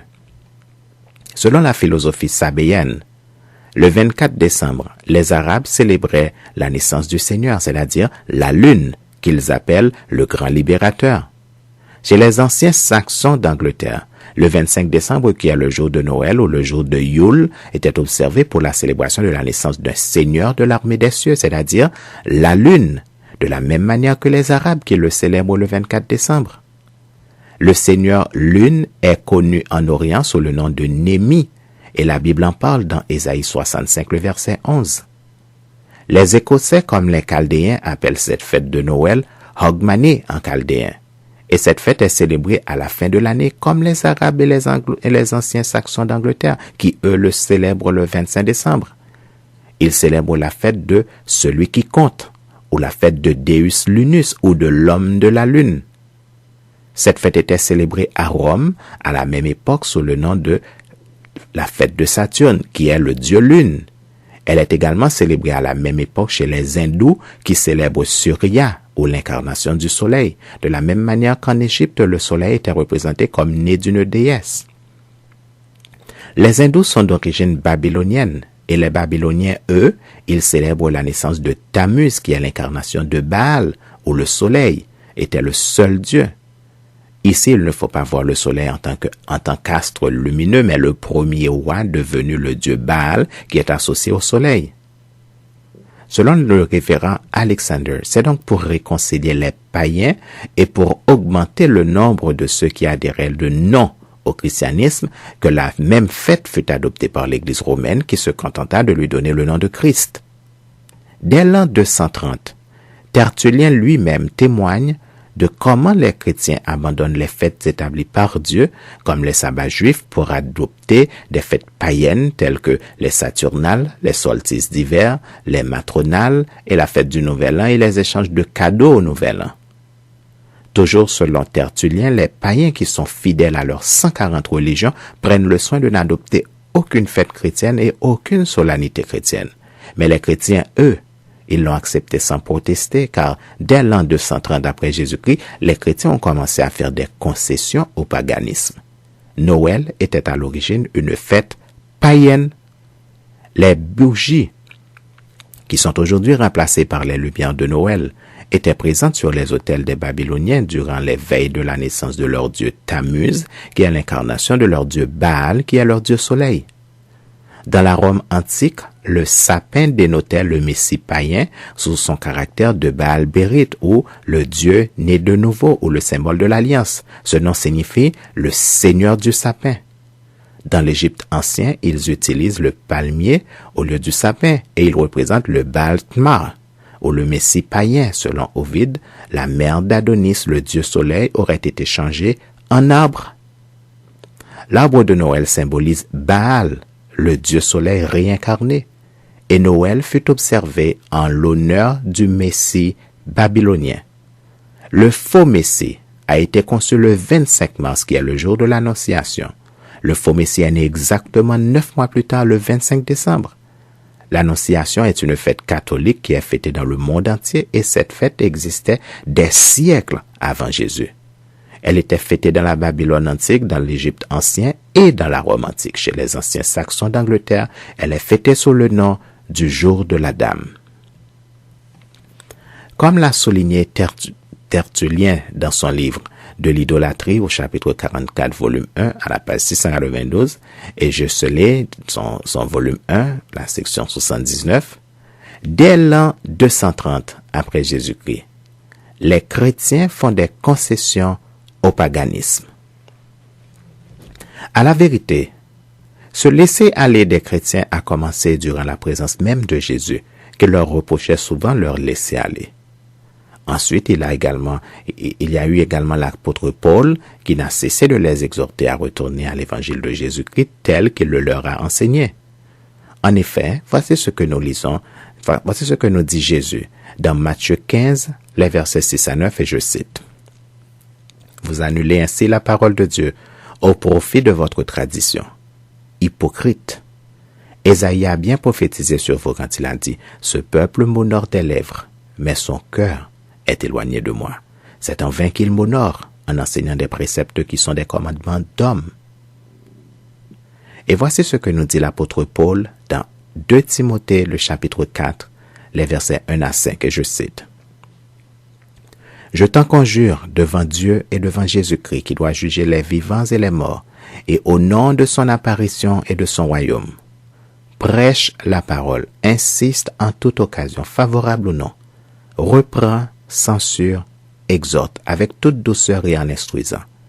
Car il viendra un temps où les hommes ne supporteront pas la saine doctrine, mais ayant la démangeaison d'entendre des choses agréables, ils se donneront une foule de docteurs selon leurs propres désirs, détourneront l'oreille de la vérité et se tourneront vers les fables. Mais toi, sois sobre en toutes choses, supporte les souffrances, fais l'œuvre d'un évangéliste, remplis bien ton ministère. Et encore dans Titre, le chapitre 1er, les versets 13 et 14, je cite, « Reprends-les sévèrement afin qu'ils aient une foi saine, et qu'ils ne s'attachent pas à des fables judaïques et à des commandements d'hommes qui se détournent de la vérité. » Écoutons le discours de l'apôtre Paul que nous trouvons dans Galates, le chapitre 1er, les versets 6 à 24. « Je m'étonne que vous vous détourniez si promptement de celui qui vous a appelé par la grâce de Christ pour passer à un autre évangile. Non pas qu'il y ait un autre évangile, mais il y a des gens qui vous troublent et qui veulent renverser l'évangile de Christ. Mais quand un ange du ciel annoncerait un autre évangile que celui que nous vous avons prêché, qu'il soit anathème. Nous l'avons dit précédemment et je le répète à cette heure. Si quelqu'un vous annonce un autre évangile que celui que vous avez reçu, qu'il soit anathème. Et maintenant, est-ce la faveur des hommes que je désire ou celle de Dieu? Est-ce que je cherche à plaire aux hommes? Si je plaisais encore aux hommes, je ne serais pas serviteur de Christ. Je vous déclare, frères, que l'évangile qui a été annoncé par moi n'est pas de l'homme, car je ne l'ai reçu ni appris d'un homme, mais par une révélation de Jésus-Christ. Vous avez su en effet quelle était autrefois ma conduite dans le judaïsme, comment je persécutais à outrance et ravageais l'Église de Dieu, et comment j'étais plus avancé dans le judaïsme que beaucoup de ceux de mon âge et de ma nation, étant animé d'un zèle excessif pour les traditions de mes pères. Mais lorsqu'il plut à celui qui m'avait mis à part dès le sein de ma mère, et qui m'a appelé par sa grâce, de révéler en moi son Fils afin que je l'annonçasse parmi les païens, aussitôt je ne consultai ni la chair ni le sang, et je ne montai point à Jérusalem vers ceux qui furent apôtres avant moi. Mais je partis pour l'Arabie, puis je revins encore à Damas. 3 ans plus tard, je montai à Jérusalem pour faire la connaissance de Céphas et je demeurai 15 jours chez lui. Mais je ne vis aucun autre des apôtres, si ce n'est Jacques, le frère du Seigneur. Dans ce que je vous écris, voici, devant Dieu, je ne mens point. J'allai ensuite dans les contrées de la Syrie et de la Sicile. Or, j'étais inconnu de visage aux églises de Judée qui sont en Christ. Seulement, elles avaient entendu dire, celui qui autrefois nous persécutait annonce maintenant la foi qu'il s'efforçait alors de détruire. Et elles glorifiaient Dieu à mon sujet.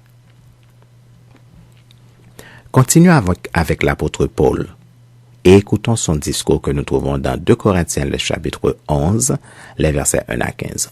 « Oh, si vous pouviez supporter de ma part un peu de folie, mais vous me supportez car je suis jaloux de vous d'une jalousie de Dieu, parce que je vous ai fiancé à un seul époux pour vous présenter à Christ comme une vierge pure. Toutefois, de même que le serpent séduisit Ève par sa ruse, je crains que vos pensées ne se corrompent et ne se détournent de la simplicité à l'égard de Christ. Car si quelqu'un vient vous prêcher un autre Jésus que celui que nous avons prêché, ou si vous recevez un autre esprit que celui que vous avez reçu, ou un autre évangile que celui que vous avez embrassé, vous le supportez fort bien. Or, j'estime que je n'ai été inférieur en rien à ces apôtres par excellence. Si je suis un ignorant sous le rapport du langage, je ne le suis point sous celui de la connaissance. Et nous l'avons montré parmi vous à tous égards et en toutes choses. Ou bien, ai-je commis un péché parce que, m'abaissant moi-même afin que vous fussiez élevés, je vous ai annoncé gratuitement l'évangile de Dieu? J'ai dépouillé d'autres églises en recevant d'elles un salaire pour vous servir. Et lorsque j'étais chez vous et que je me suis trouvé dans le besoin, je n'ai été à charge à personne, car les frères venus de Macédoine ont pourvu à ce qui me manquait. En toute chose, je me suis gardé de vous être à charge, et je m'en garderai. Par la vérité de Christ qui est en moi, je déclare que ce sujet de gloire ne me sera enlevé dans les contrées de l'Achaïe. Pourquoi? Parce que je ne vous aime pas? Dieu le sait. Mais j'agis et j'agirai de la sorte pour ôter ce prétexte à ceux qui cherchent un prétexte afin qu'ils soient trouvés tels que nous dans les choses dont ils se glorifient. Ces hommes-là sont de faux apôtres, des ouvriers trompeurs déguisés en apôtres de Christ. Et cela n'est pas étonnant puisque Satan lui-même se déguise en ange de lumière. Il n'est donc pas étrange que ces ministres aussi se déguisent en ministres de justice. Leur fin sera selon leurs œuvres. Et cette manière des croyants d'accepter n'importe quoi de la part des païens a commencé bien avant Jésus. En effet, écoutez ce que nous lisons dans le livre d'Ésaïe le prophète. Lisons dans Ésaïe le chapitre 30, les versets 8 à 15. Je lis. Va maintenant, écris ces choses devant eux sur une table, et grave-les dans un livre, afin qu'elles subsistent dans les temps à venir éternellement et à perpétuité. Car c'est un peuple rebelle. Ce sont des enfants menteurs, des enfants qui ne veulent point écouter la loi de l'Éternel, qui disent aux voyants, ne voyez pas, et aux prophètes, ne nous prophétisez pas des vérités, dites-nous des choses flatteuses, prophétisez des chimères, détournez-vous du chemin, écartez-vous du sentier, éloignez de notre présence le Saint d'Israël. C'est pourquoi ainsi parle le Saint d'Israël. Puisque vous rejetez cette parole, que vous vous confiez dans la violence et dans les détours, et que vous les prenez pour appui, ce crime sera pour vous comme une partie crevassée qui menace, ruine et fait saillie dans un mur élevé dont l'écroulement arrive tout à coup en un instant. Il se brise comme se brise un vase de terre que l'on casse sans ménagement et dont les débris ne laissent pas un morceau pour prendre du feu au foyer ou pour puiser de l'eau à la citerne. Car ainsi a parlé le Seigneur, l'Éternel, le Saint d'Israël. C'est dans la tranquillité et le repos que sera votre salut. C'est dans le calme et la confiance que sera votre force. Mais vous ne l'avez pas voulu. De plus en plus, les chrétiens ferment les yeux sur ce que Dieu appelle des abominations. Ils croient qu'ils sont des chrétiens émancipés. Ils croient que Dieu ne fait plus attention à ce qui se passe sur la terre. Mais lisons ensemble ce que nous dit la parole de Dieu pour voir ce qu'il en est. Lisons dans Ézéchiel, le chapitre 8. Ézéchiel, le chapitre 8, je lis pour vous. La 6e année, le 5e jour du 6e mois, comme j'étais assis dans ma maison et que les anciens de Juda étaient assis devant moi, la main du Seigneur de l'Éternel tomba sur moi. Je regardais et voici c'était une figure ayant l'aspect d'un homme. Depuis ses reins en bas, c'était du feu. Et depuis ses reins en haut, c'était quelque chose d'éclatant, comme de l'airain poli. Il étendit une forme de main et me saisit par les cheveux de la tête. L'Esprit m'enleva entre la terre et le ciel et me transporta dans des visions divines à Jérusalem, à l'entrée de la porte intérieure du côté du septentrion, où était l'idole de la jalousie qui excite la jalousie de l'Éternel. Et voici, la gloire du Dieu d'Israël était là, telle que je l'avais vue en vision dans la vallée. Il me dit, « Fils de l'homme, lève les yeux du côté du septentrion. » Je levai les yeux du côté du septentrion et voici, cette idole de la jalousie était au septentrion de la porte de l'autel à l'entrée. Et il me dit, « Fils de l'homme, vois-tu ce qu'ils font? Les grandes abominations que commet ici la maison d'Israël pour que je m'éloigne de mon sanctuaire? Mais tu verras encore d'autres grandes abominations. » Alors il me conduisit à l'entrée du parvis. Je regardai et voici, il y avait un trou dans le mur. Et il me dit, « Fils de l'homme, perce la muraille. » Je perçai la muraille, et voici, il y avait une porte. Et il me dit, « Entre, et vois les méchantes abominations qu'il commet ici. » J'entrai et je regardai. Et voici, il y avait toutes sortes de figures de reptiles et de bêtes abominables, et toutes les idoles de la maison d'Israël, peintes sur la muraille tout autour. 70 hommes des anciens de la maison d'Israël, au milieu desquels était assis Jaazania, fils de Shaphan, se tenaient devant ces idoles. Chacun l'encensoir à la main, et il s'élevait une épaisse nuée d'encens. Et il me dit, « Fils de l'homme, vois-tu ce que font dans les ténèbres les anciens de la maison d'Israël, chacun dans sa chambre pleine de figures?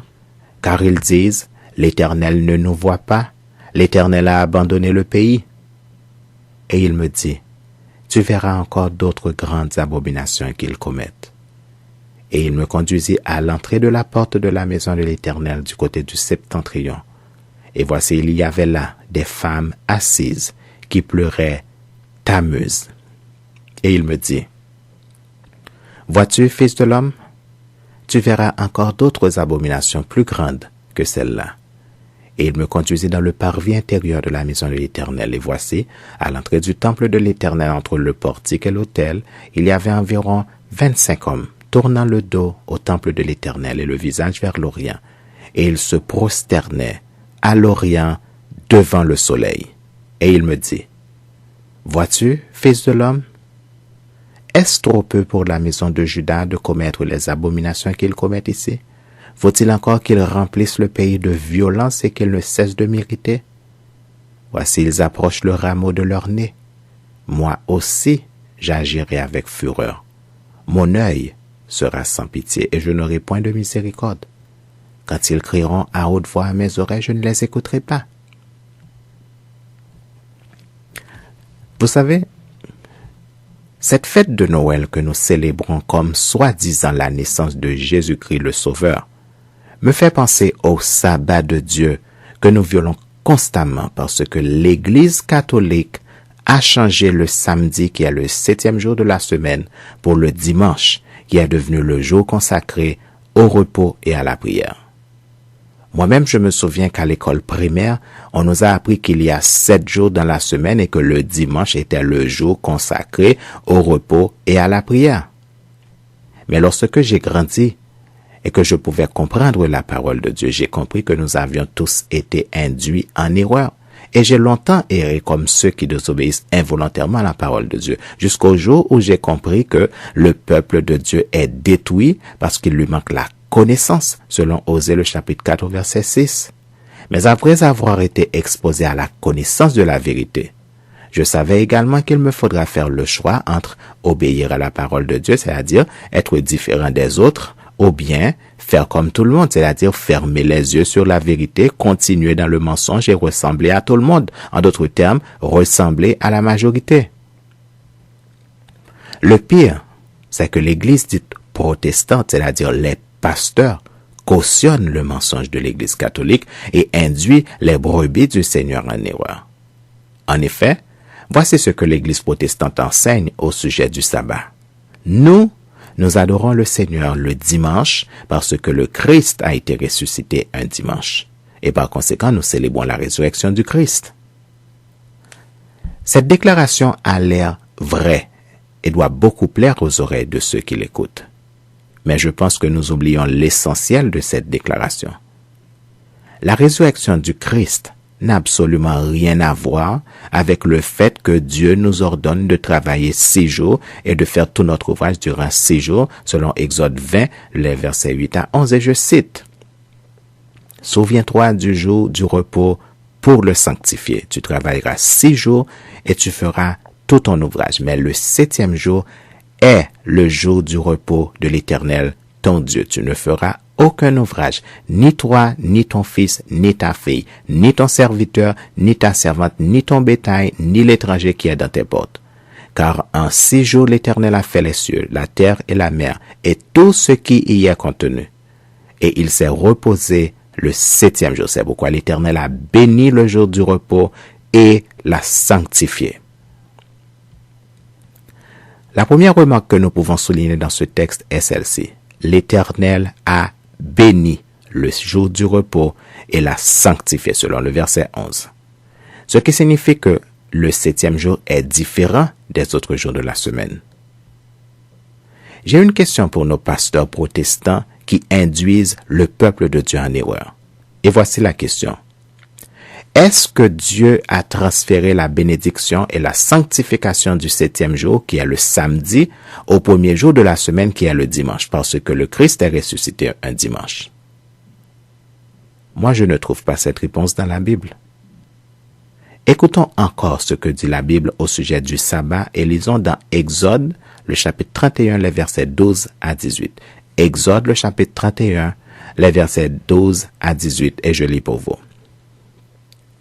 L'Éternel parla à Moïse et dit, « Parle aux enfants d'Israël et dis-leur, vous ne manquerez pas d'observer mes sabbats, car Ce sera entre vous et moi et parmi vos descendants un signe auquel on connaîtra que je suis l'Éternel qui vous sanctifie. Vous observerez les sabbats, car il sera pour vous une chose sainte.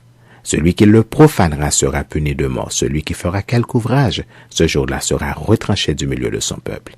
On travaillera 6 jours, mais le 7e jour est le sabbat, le jour du repos consacré à l'Éternel. Celui qui fera quelque ouvrage, le jour du sabbat sera puni de mort. Les enfants d'Israël observeront le sabbat en le célébrant, eux et leurs descendants, comme une alliance perpétuelle. Ce sera entre moi et les enfants d'Israël un signe qui devra durer à perpétuité. Car en 6 jours, l'Éternel a fait les cieux et la terre, et le 7e jour il a cessé son œuvre et il s'est reposé. Lorsque l'Éternel eut achevé de parler à Moïse sur la montagne de Sinaï, il lui donna les 2 tables du témoignage, tables de pierre, écrites du droit de Dieu. Je souligne que selon les versets 13 et 15 d'Exode 31, le sabbat est selon Dieu un signe entre Dieu et nous qui devra durer à perpétuité. Quand est-ce que le dimanche est devenu le jour du sabbat pour les nouveaux chrétiens? Quand ils ont cessé d'obéir à l'évangile de Jésus-Christ pour obéir au nouvel ordre institué par l'Église catholique. Pourquoi? Parce que ceux qui n'obéissaient pas au pape et à ses lois, ceux qui persistaient à suivre les traces de Jésus-Christ et de ses apôtres, c'est-à-dire l'évangile dans toute sa pureté, étaient systématiquement persécutés, torturés et mis à mort.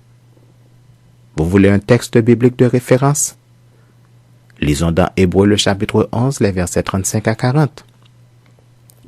Des femmes recouvrèrent leur mort par la résurrection.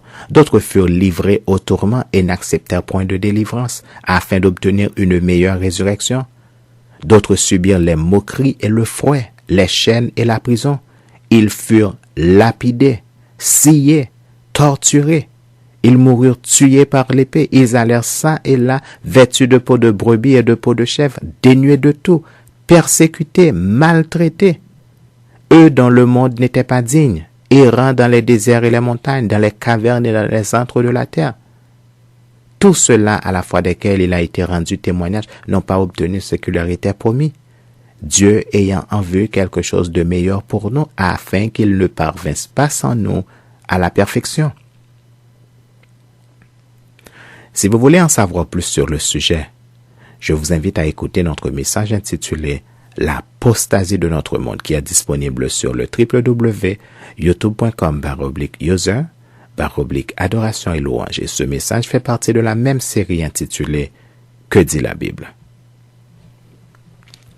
Nous savons qu'avant Jésus, la circoncision était le signe visible inscrit dans la chair qui témoignait que les Juifs étaient le peuple de Dieu.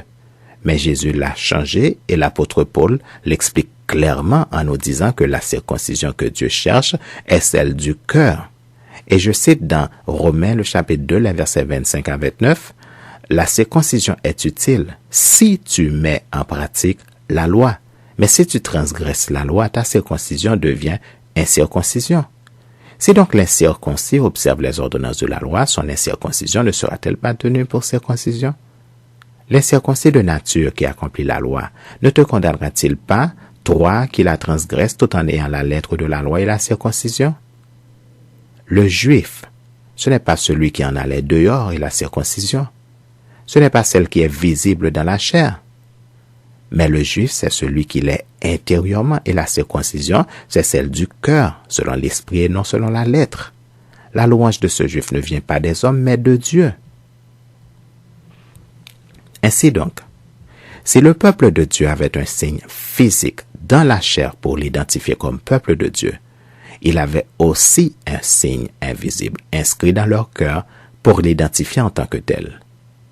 Si le premier, qui est la circoncision, a été aboli, le deuxième, qui consiste à se reposer le 7e jour parce qu'il est béni et sanctifié par Dieu, n'a jamais été aboli nulle part dans la Bible. D'autant plus que Dieu déclare qu'il s'agit d'une alliance perpétuelle selon Exode 31, les versets 12 à 18. Et si vous avez bien compris, vous avez certainement compris également les avertissements de Jésus envers ceux qui veulent changer la parole de Dieu. Et je cite dans Matthieu le chapitre 5, les versets 17 à 19. Ne croyez pas que je sois venu pour abolir la loi ou les prophètes. Je suis venu non pour abolir, mais pour accomplir. Car je vous le dis en vérité, tant que le ciel et la terre ne passeront point, il ne disparaîtra pas de la loi un seul iota ou un seul trait de lettre, jusqu'à ce que tout soit arrivé. Celui donc qui supprimera l'un de ces plus petits commandements et qui enseignera aux hommes à faire de même, sera appelé le plus petit dans le royaume des cieux. Mais celui qui les observera et qui enseignera à les observer, celui-là sera appelé grand dans le royaume des cieux. Et Jésus ajoute dans Matthieu 24, le verset 35, « Le ciel et la terre passeront, mais mes paroles ne passeront point. »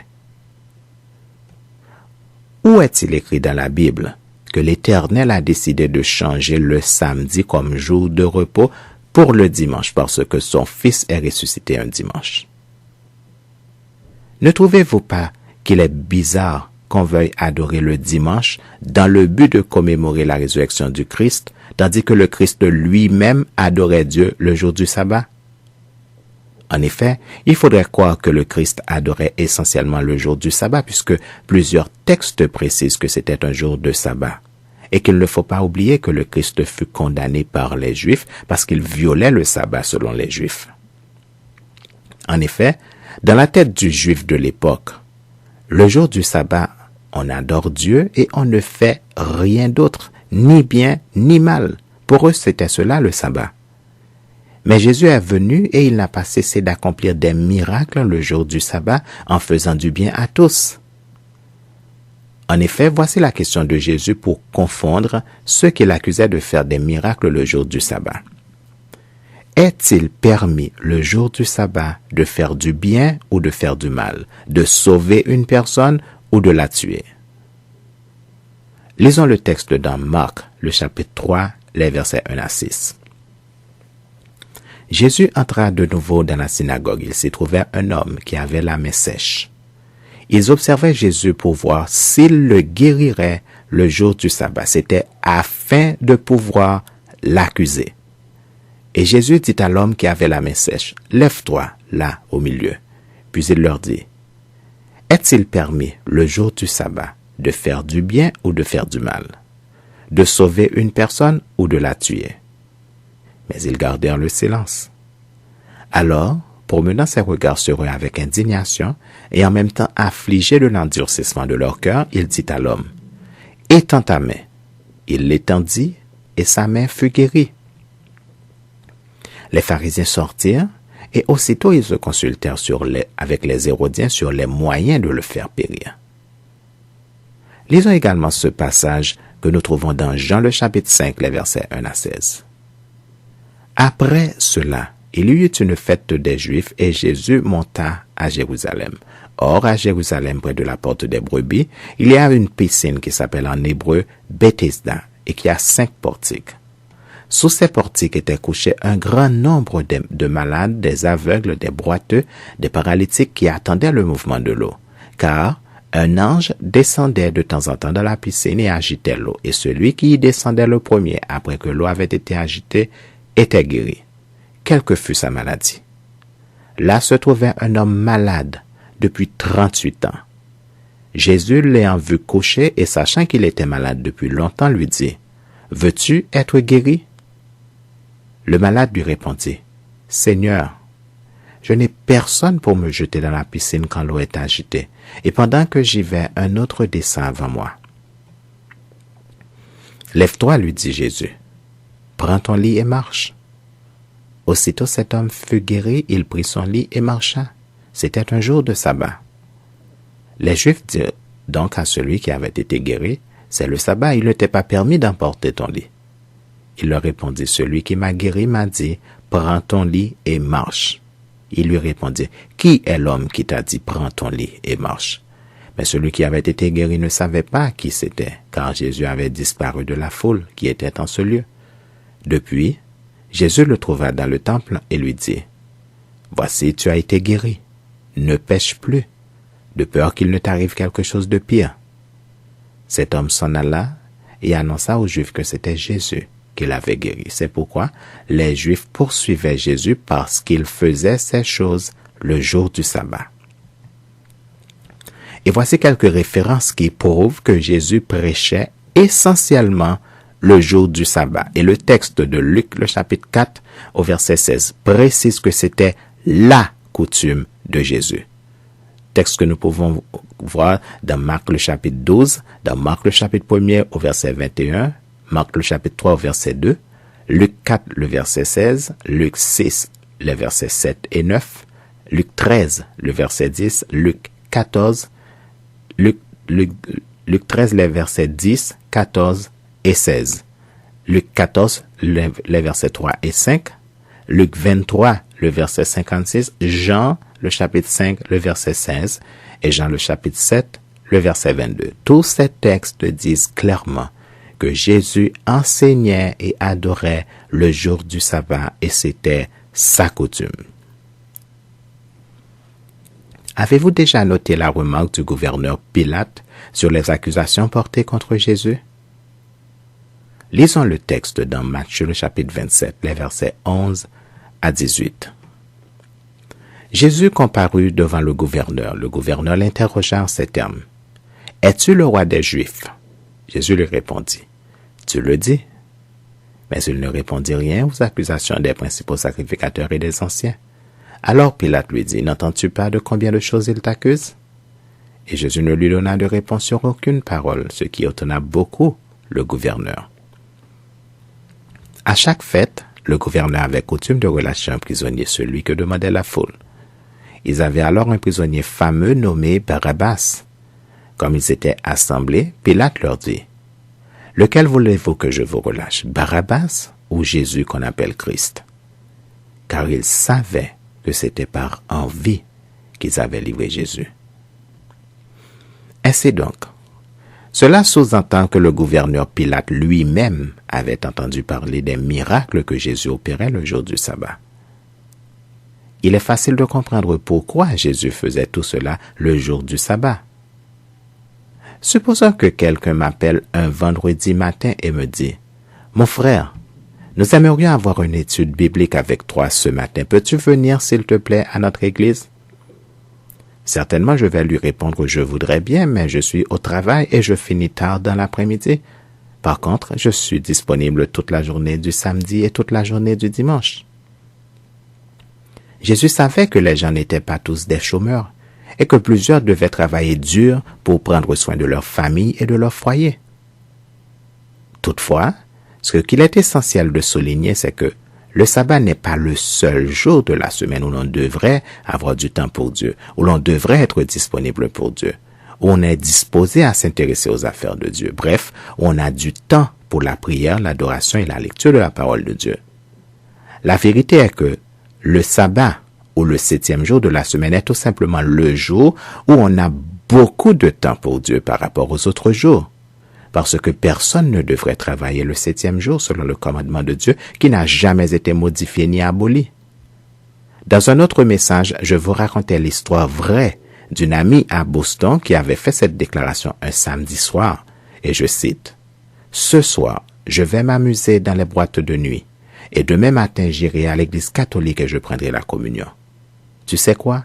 Je suis heureuse de rentrer chez moi. » C'est une déclaration qui sous-entend que la semaine, elle est en congé de Dieu, et cela jusqu'au dimanche matin. C'est malheureusement le cas de beaucoup de gens qui sont en congé de Dieu durant la semaine et qui vont passer 2 heures à l'église le dimanche, uniquement pour ne pas être traités de païens, d'incroyants, d'infidèles, en d'autres termes pour jeter de la poudre aux yeux de ceux qui surveillent. Mais voici la déclaration de Jésus contre eux que nous lisons dans Marc le chapitre 7, les versets 6 à 13. « Hypocrite, Ésaïe a bien prophétisé sur vous, ainsi qu'il est écrit, « Ce peuple m'honore des lèvres, mais son cœur est éloigné de moi. C'est en vain qu'il m'honore, en donnant des préceptes qui sont des commandements d'hommes. Vous abandonnez le commandement de Dieu et vous observez la tradition des hommes.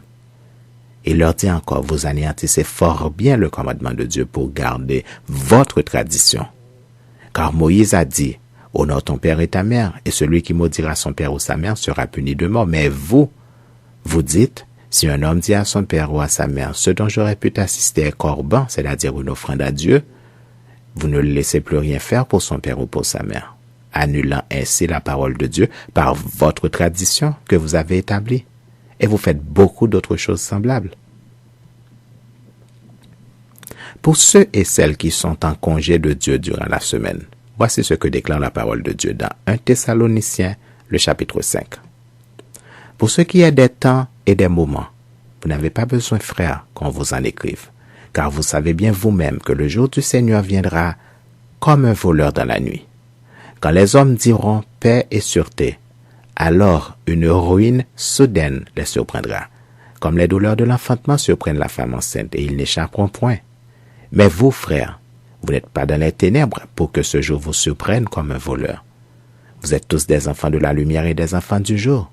Nous ne sommes point de la nuit ni des ténèbres. Ne dormons donc point comme les autres, mais veillons et soyons sobres. Car ceux qui dorment, dorment la nuit, et ceux qui s'enivrent la nuit. Mais nous qui sommes du jour, soyons sobres, ayant revêtu la cuirasse de la foi et de la charité, ayant pour casque l'espérance du salut. Car Dieu ne nous a pas destinés à la colère, mais à l'acquisition du salut par notre Seigneur Jésus-Christ, qui est mort pour nous, afin que, soit que nous veillions, soit que nous dormions, nous vivions ensemble avec lui. C'est pourquoi, exhortez-vous réciproquement et édifiez-vous les uns les autres comme en réalité vous le faites. Nous vous prions, frères, d'avoir de la considération pour ceux qui travaillent parmi vous, qui vous dirigent dans le Seigneur et qui vous exhortent. Ayez pour eux beaucoup d'affection à cause de leur œuvre. Soyez en paix entre vous. Nous vous prions aussi, frères, avertissez ceux qui vivent dans le désordre, consolez ceux qui sont abattus, supportez les faibles, usez de patience envers tous. Prenez garde que personne ne rende à autrui le mal pour le mal, mais poursuivez toujours le bien, soit entre vous, soit envers tous. Soyez toujours joyeux, priez sans cesse. Rendez grâce en toutes choses, car c'est à votre égard la volonté de Dieu en Jésus-Christ. N'éteignez pas l'esprit, ne méprisez pas les prophéties, mais examinez toutes choses. Retenez ce qui est bon, abstenez-vous de toute espèce de mal. Que le Dieu de paix vous sanctifie lui-même tout entier, et que tout votre être, l'esprit, l'âme et le corps soient conservés irrépréhensibles lors de l'avènement de notre Seigneur Jésus-Christ. Celui qui vous a appelé est fidèle, et c'est lui qui le fera. Et dans 1 Pierre, le chapitre 5, les versets 8 et 9, nous lisons: Soyez sobres, veillez. Votre adversaire, le diable, en rôde comme un lion rugissant, cherchant qui il dévorera. Résistez-lui avec une foi ferme, sachant que les mêmes souffrances sont imposées à vos frères dans le monde. Et voici ce que nous lisons dans Marc le chapitre 13, les versets 28 à 37. Instruisez-vous par une comparaison tirée du figuier. Dès que ses branches deviennent tendres et que les feuilles poussent, vous connaissez que l'été est proche. De même, quand vous verrez ces choses arriver, sachez que le Fils de l'homme est à la porte, est proche à la porte. Je vous le dis en vérité, cette génération ne passera point que tout cela n'arrive. Le ciel et la terre passeront, mais mes paroles ne passeront point. Pour ce qui a du jour ou de l'heure, personne ne le sait, ni les anges dans le ciel, ni le Fils, mais le Père seul. Prenez garde, veillez et priez, car vous ne savez quand ce temps viendra. Il en sera comme d'un homme qui, partant pour un voyage, laisse sa maison, remet l'autorité à ses serviteurs, indique à chacun sa tâche et ordonne au portier de veiller. Veillez donc, car vous ne savez quand viendra le maître de la maison, ou le soir, ou au milieu de la nuit, ou au chant du coq, ou le matin. Craignez qu'il ne vous trouve endormi à son arrivée soudaine. Ce que je vous dis, je le dis à tous. Veillez. Priez sans cesse. Veillez et priez. Ce sont là les recommandations de Jésus-Christ lui-même, selon Marc 13, le verset 37, 1 Pierre 5, le verset 8, et 1 Thessaloniciens 5, le verset 17. Éphésiens 6, 18 nous dit, et je cite, « Faites en tout temps, par l'Esprit, toutes sortes de prières et de supplications. Veillez à cela avec une entière persévérance et priez pour tous les saints. » Toi qui adores le samedi seulement, ou ou le dimanche seulement. Maintenant, tu le sais, il n'y a jamais de congé avec Dieu. Et le temps des fêtes n'est jamais un temps où l'on prend congé de Dieu. Au contraire, la parole de Dieu déclare, et je cite dans Philippiens 3, le verset 1er, « Mes frères, réjouissez-vous dans le Seigneur. Je ne me lasse point de vous écrire les mêmes choses, et pour vous cela est salutaire. » Et nous lisons dans Philippiens 4, le verset 4, « Réjouissez-vous toujours dans le Seigneur. » Je le répète, réjouissez-vous. Dans le psaume 32, le verset 11, nous lisons, « Juste, réjouissez-vous en l'Éternel et soyez dans l'allégresse. Poussez des cris de joie, vous tous qui êtes droits de cœur. » Et il est aussi écrit, et je cite dans le psaume 2, les versets 11 et 12, « Servez l'Éternel avec crainte et réjouissez-vous avec tremblement. Baisez le Fils de peur qu'il ne s'irrite et que vous ne périssiez dans votre voie, car sa colère est prompte à s'enflammer. Heureux tous ceux qui se confient en lui. » Réjouissez-vous de ce que vos noms sont écrits dans les cieux, nous dit Jésus dans Luc le chapitre 10 au verset 20. Que la grâce de Dieu soit avec vous. Amen. Prions le Seigneur. Seigneur, Dieu grand et redoutable, toi qui gardes ton alliance et qui fais miséricorde à ceux qui t'aiment et qui observent tes commandements. Nous avons péché, nous avons commis l'iniquité, nous avons été méchants et rebelles. Nous nous sommes détournés de tes commandements et de tes ordonnances. Nous n'avons pas écouté tes serviteurs, les prophètes qui ont parlé en ton nom, à nos rois, à nos chefs, à nos pères et à tout le peuple du pays. À toi, Seigneur, est la justice, et à nous la confusion de face en ce jour, aux hommes de Juda, aux habitants de Jérusalem et à tout Israël, à ceux qui sont près et à ceux qui sont loin.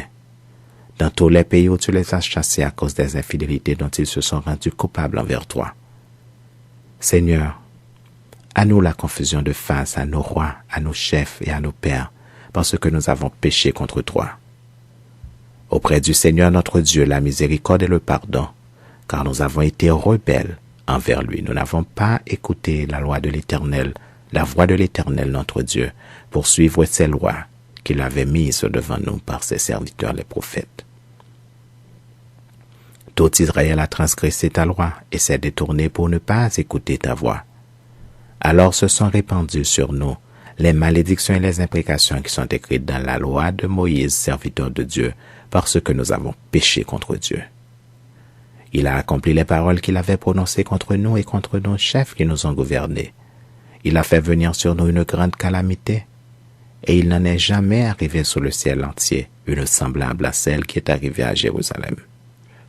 Comme cela est écrit dans la loi de Moïse, toutes ces calamités sont venues sur nous, et nous n'avons pas imploré l'Éternel notre Dieu.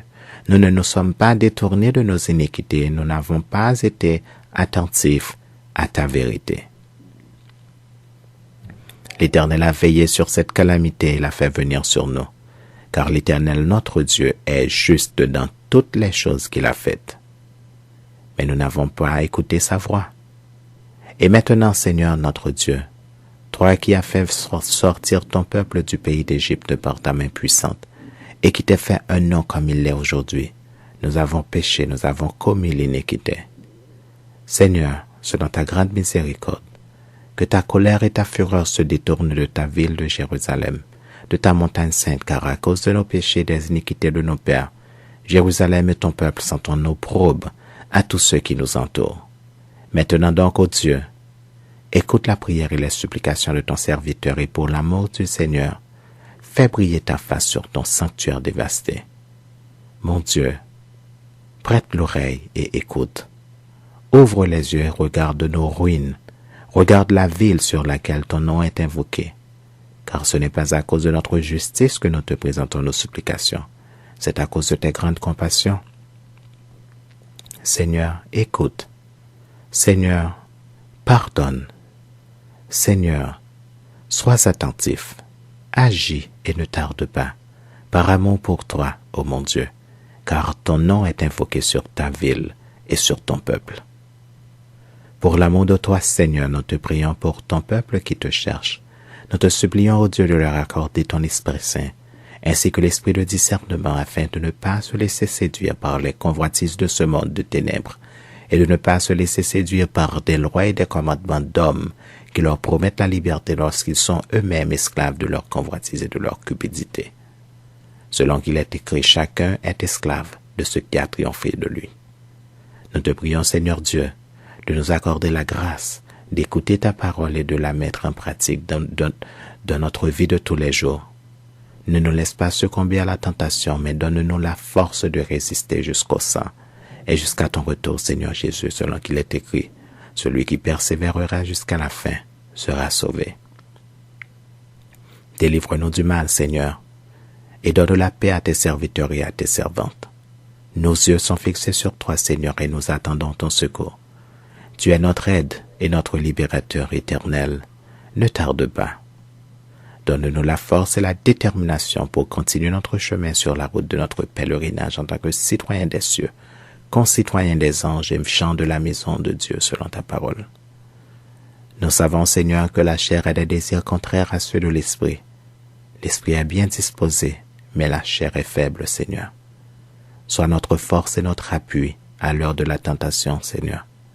Nous élevons devant toi dans la prière en ce moment précis, Seigneur, tous ceux et celles qui vivent quelques difficultés et qui attendent ton secours, tous ceux qui se confient en toi, Seigneur. Nous te supplions de leur ouvrir ton bon trésor afin de répandre sur eux la bénédiction en abondance. Accorde-leur la joie de ton Esprit Saint. Sèche les larmes de ceux qui pleurent, Seigneur, comme tu as consolé David, ton serviteur. Fais-les vivre des jours heureux, des jours meilleurs, afin d'effacer de leurs souvenirs les moments difficiles qu'ils sont en train de vivre. Nous savons que selon ta parole, toutes choses concourent au bien de ceux qui aiment Dieu, de ceux qui sont appelés selon ton dessein. Nous voulons donc nous humilier sous ta main puissante, Seigneur, afin que tu nous élèves au temps convenable. Que ta volonté soit faite sur la terre et comme au ciel et que ton règne vienne, particulièrement dans nos vies, Seigneur. Nous te disons merci pour ta bonne semence que tu sèmes dans nos cœurs. Accorde-nous la foi pour que cette parole puisse agir dans nos vies, ainsi que la grâce et la volonté d'agir selon ta volonté pour ta gloire, parce que tu es notre Dieu qui fait de nous ce qu'il te semble bon, car nous ne sommes que des vases entre tes mains et c'est toi le potier. Bénis-nous, Seigneur, des bénédictions d'Abraham afin que nous soyons pour les autres une source de bénédiction afin que nous puissions briller comme des soleils de midi par la puissance de ton Esprit Saint, comme de véritables flambeaux au milieu de ce monde de ténèbres. Nous te demandons toutes ces grâces, Seigneur, avec le pardon de nos péchés, dans le précieux nom de notre Seigneur et Sauveur Jésus-Christ, ton Fils, notre berger, notre bon berger, qui vit et règne avec toi et l'Esprit Saint, d'éternité en éternité. Amen. Recevons la bénédiction. Que le Seigneur fasse luire sur nous sa face, qu'il nous comble de ses riches bénédictions dans les lieux célestes, et qu'il fasse de nous ses fils et ses filles qui accomplissent sa volonté dans la joie, au nom de Jésus-Christ son Fils. Amen. Vous avez été édifiés par ce message? Nous vous invitons à faire l'œuvre d'un évangéliste et à remplir un ministère pour la gloire de Dieu en devenant un ouvrier dans la moisson de notre Seigneur, simplement en partageant ce message avec d'autres ou en les invitant à l'écouter en allant sur le www.youtube.com/user/adoration et louange au singulier et en un seul mot. Je vous encourage vivement à écouter les autres messages de la série « Que dit la Bible ?» et je vous invite également à écouter directement la parole de Dieu dans la même série afin de ne pas demeurer dans l'ignorance de la parole de Dieu selon qu'il est écrit dans le livre d'Osée, au verset 6 du chapitre 4 et je cite « Mon peuple est détruit parce qu'il lui manque la connaissance. » C'était avec vous votre frère Charles-Marc Jean Ulrich qui vous dit au revoir et à la prochaine pour un autre message et que la paix de Dieu soit avec vous.